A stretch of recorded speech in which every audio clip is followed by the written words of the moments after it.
Okay, good morning, everybody. It is Friday. Okay, so today we are... My toast gonna crunch too much? Nope, we're good. Today we are instructions on marriage. Continuing on, 1 Corinthians chapter 7, starting at verse 25. Now regarding your question about the young women who are not yet married, I do not have a command from the Lord for them. But the Lord in his mercy has given me wisdom that can be trusted, and I will share it with you. Because of the present crisis, I think it is best for you to remain as you are. If you have a wife, do not seek to end the marriage. If you do not have a wife, do not seek to get married. But if you do get married, it is not a sin. And if a young woman gets married, it is not a sin. However, those who get married at this time will have troubles, and I am trying to spare you those problems. But let me say this, dear brothers and sisters, the time that remains is very short. So from now on, those with wives should not focus only on their marriage. Those who weep or who rejoice or who buy things or buy things should not be absorbed by their weeping or their joy or their possessions. Those who use the things of this world should not become attached to them, for this world as we know it will soon pass away. Now a commentary. Paul probably foresaw the impending persecution that the Roman government would soon bring upon Christians. He gave this practical advice because being unmarried would mean less suffering and more freedom to throw one's life into the cause of Christ. 1 Corinthians chapter 7, verse 29. Even to the point of fearlessly dying for him, Paul's advice reveals his single-minded devotion to spreading the good news. Many people naively think that marriage will solve all their problems. Here are some problems marriage won't solve. Loneliness.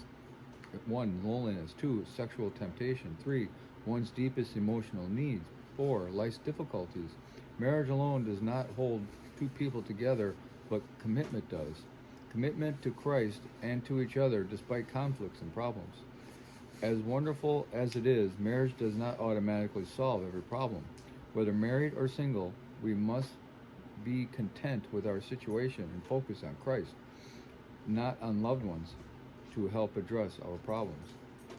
Paul urges all believers to make the most of their time before Christ's return. Every person in every generation should have this sense of urgency about telling the good news to others. Life is short. There is not much time. Paul urges believers to regard marriage, home, or financial security as the ultimate goals of life. Paul urges believers not to regard marriage, home, or financial security as the ultimate goals of life. As much as possible, we should live unhindered by the cares of this world, not getting involved with burdensome mortgages, budgets, investments, or debts that might keep us from doing God's work. A married man or woman, as Paul points out in 1 Corinthians 7, verse 33 and 34, must take care of earthly responsibilities, but should make every effort to keep them modest and manageable.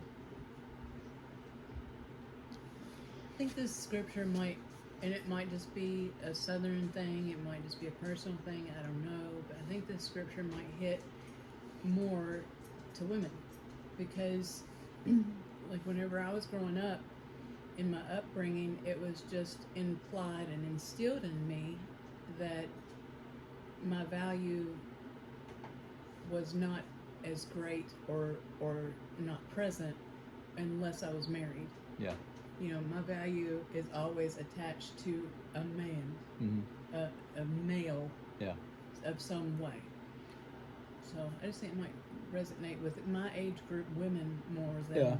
Yeah. Well, I think it's not, men aren't totally free from that either, because a lot of men value each other as, how are your wife and kids? How many kids do you have? That kind of thing. Okay.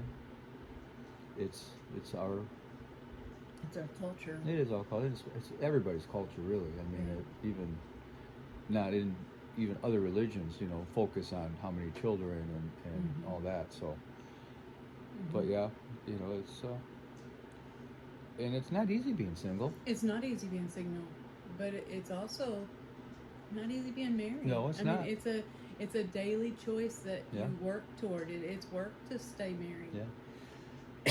But either way, we should focus on Jesus and not so much on each other Right. or finding somebody or Right. anything. It's like Paul said, just be content where you are and live for Christ. Exactly.